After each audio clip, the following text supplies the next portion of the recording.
Kalau itu belum dipahami, apa yang mau diaplikasikan?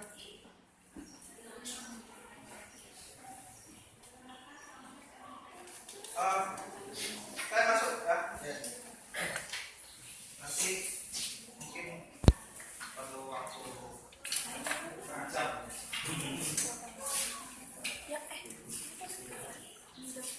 Ya kalau nanti itu tinggi atau sudah disampaikan Pak Sulis, nggak apa-apa ya, bonus buat kalian. Estetika, kita akan belajar membahas dulu ya pengertian termasuk konsep.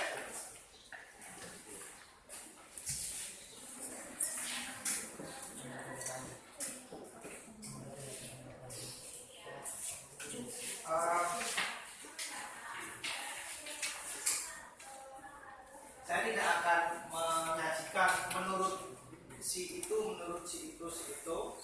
itu silakan baca atau tanya sendiri. Yang lebih penting sebenarnya dan lebih mendasar adalah pertama kita lihat dari bahasa, karena segala pengertian pasti akan mengacu pada bahasa. Ketika itu secara bahasa sebenarnya maksudnya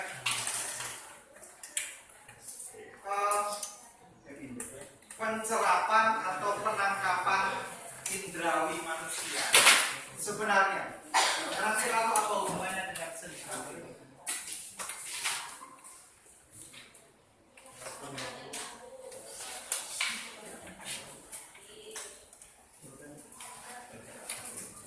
Mencerap itu seperti menyerap ya, menangkap. Apa yang mencerap, apa yang menangkap? Indrawi manusia. Apa saja indrawi manusia? Tidak-tidaknya kan ada 5.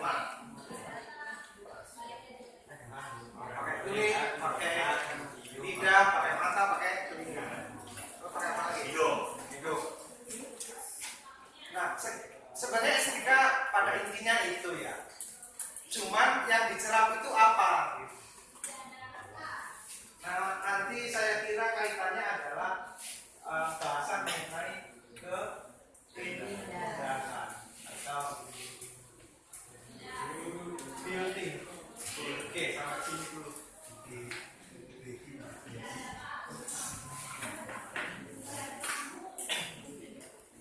Maka sebenarnya yang bahan dasarnya atau objek estetika itu yang kemudian kita sebut sebagai beauty atau keindahan. Masalahnya keindahan itu apa? Nah itu kan yang nanti melahirkan berbagai perbedaan konsep dan teori.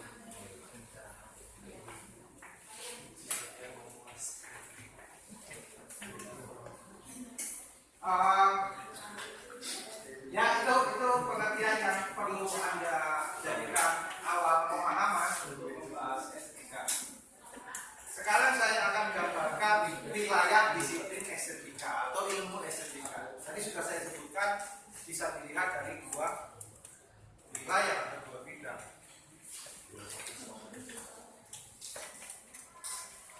Yang pertama bidang filsafat.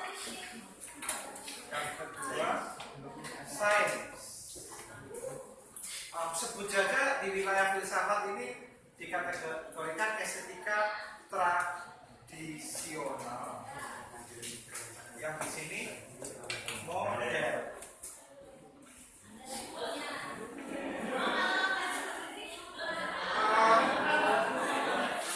Kalau di filsafat yang dibahas sebenarnya pertanyaan-pertanyaan atau pemikiran-pemikiran, teori-teori begitu.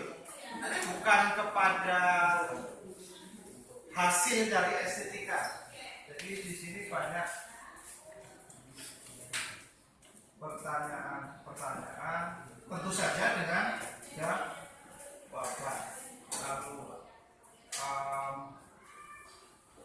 konsep dan teori. Pertanyaan-pertanyaan, konsep-konsep dan teori tentang apa? Tentang tadi keindahan dan seni itu sendiri.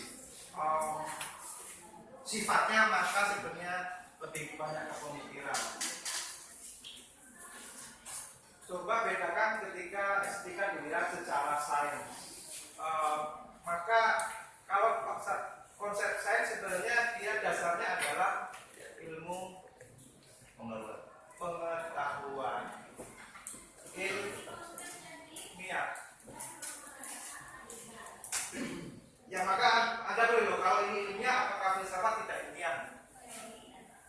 Memang bisa disebut begitu, filsafat bukan ilmu pengetahuan ilmiah, dia ilmu pengetahuan reflektif. Karena ilmiah ini biasanya diartikan ilmu yang berdasarkan pengalaman konkret atau empiris nyata, ada percobaan, ada uji laboratorium dan seterusnya.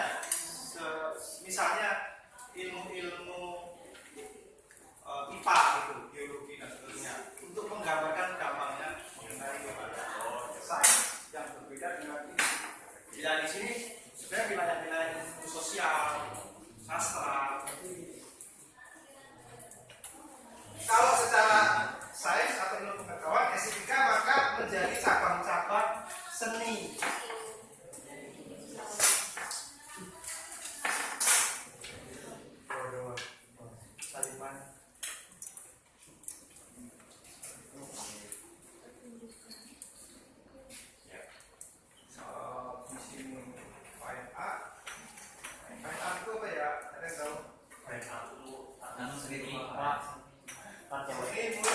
Seni murni.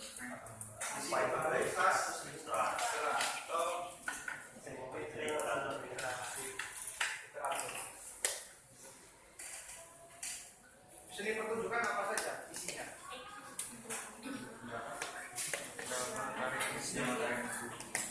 Ya, drama atau teater gitu ya. Nah, lebih tepatnya teater.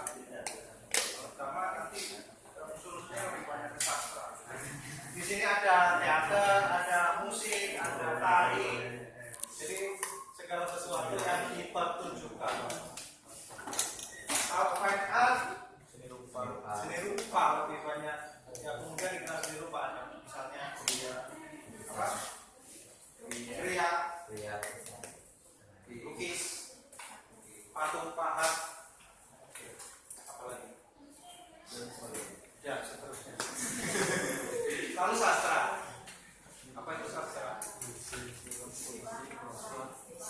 Tanya teman Anda yang sastra ya. Apa Pak? Ya biasanya yang nggak kita kenali puisi, apalagi pidato, yang sifatnya medianya itu bahasa ya, atau kata, atau kalimat, atau tulisan. Oke, jadi intinya itu bahwa estetika itu kemudian menjadi bersifat ilmiah karena menjadi cabang-cabang ilmu pengetahuan. Maka kalau di sini pertunjukan ilmu dance gitu misalnya atau seni tari yang menjadi sebuah disiplin ilmu yang ilmiah, sama kedudukannya dengan biologi misalnya, tidak ada bedanya karena dia memenuhi syarat-syarat pada ilmiah. Jadi itu saya menggambarkan wilayah itu. Nah kita sebenarnya harus memasuki kedua-duanya, baik segi konsep-konsep dasar tentang keindahan dan seni, sekaligus kita juga mengenai bagaimana wujudnya keindahan dan seni di dalam sebuah media, bisa musik, tari, lukis, puisi. Itu maksud saya, kita akan memahami wilayah kajian estetika. Ada pertanyaan? Silakan. Ini kan yang masalah kan ada 3 cabang dari untuk sainsnya. Nah, tadi kan ada pertunjukan, ada musik, tari, ada teater. Untuk sastranya tadi berhubungan dengan bermain dengan kalimat tadi Pak coba. Nah kalau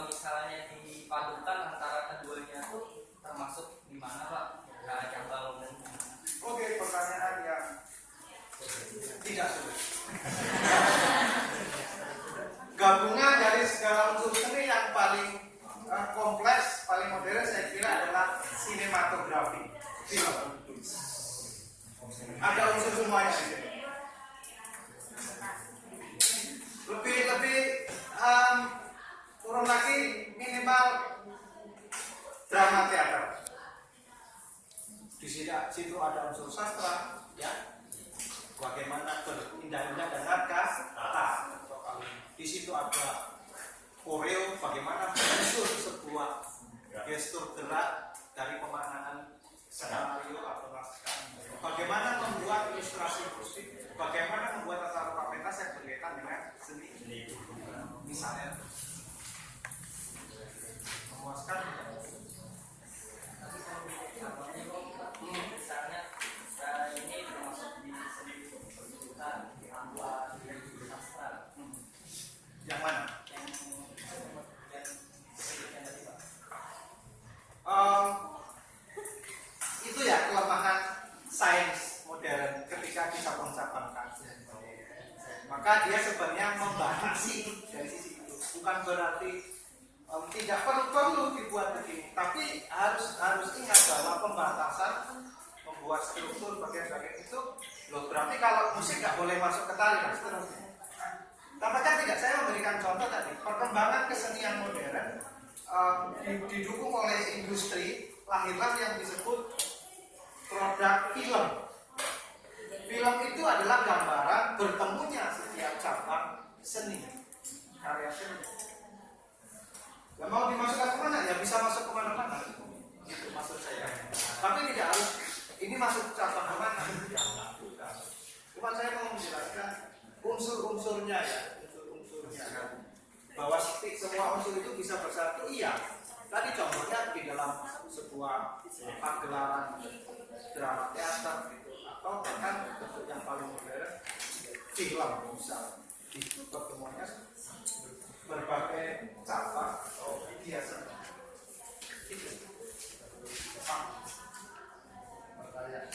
Pak, kenapa filsafat diistilahkan sama dengan tradisional dan sains itu disamaratakan dengan modern?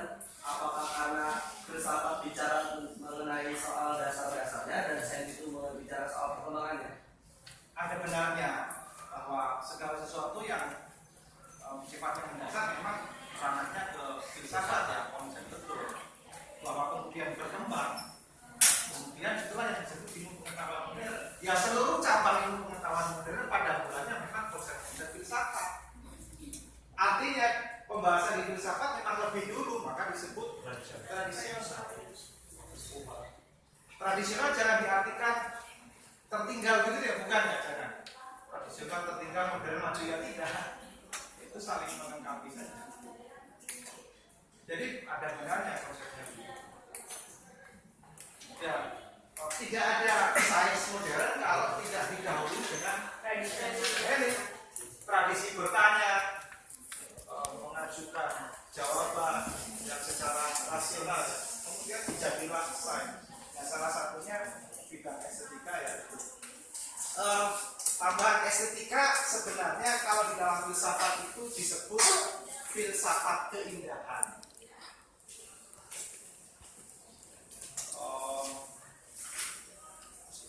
Ada 3 cabang ilmu utama di filsafat misalnya, bukan cabang ya, apa namanya, fondasi filsafat. Misalnya yang berkaitan dengan estetika disebut di filsafat itu aksiologi. Aksiologi itu ilmu yang mempelajari tentang nilai-nilai. Salah satunya adalah estetika. Nilai-nilai apa yang menjadi kajian di dalam estetika? Nilai-nilai keindahan, termasuk nilai seni. Contoh yang lain nilai-nilai apa di luar? Nilai-nilai moral yang kemudian disebut etika. Itu artinya di filsafat memiliki cabang-cabang itu untuk mengkaji masalah nilai atau value. Itu untuk pengayaan seputar estetika. Maka sebenarnya di dalam filsafat estetika ini cabang dari filsafat. Filsafat seni atau filsafat keindahan begitu. Apalagi ya. Saya kira sudah menjelaskan ya soal kedudukan estetika baik secara modern maupun secara filosofis atau filsafat. Pak, tanya Pak. Ya. Pak, Anu ada dance, tari dan teater Pak. Kalau masuk ke sulap itu Pak, apakah masuk ke estetika juga Pak? masuk saja. Ya Pak, masuk aja itu maksudnya di modern nggak Pak atau filsafat tradisional Pak sulap itu Pak? Saya kira kita jangan terburu-buru suka masuk-masukkan sesuatu.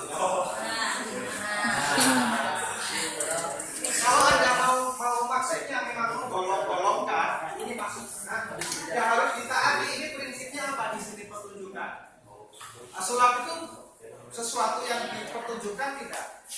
Jadi pertunjukan itu sebuah karya seni yang hanya bisa dinikmati ketika Tunjukkan. dibawa ke atas panggung atau dilihat. Habis itu hilang dia. Itu bedanya dengan seni yang lain maksudnya. Nah sulap gitu nggak kira-kira prinsipnya. Meskipun ya bisa direkam dan seterusnya.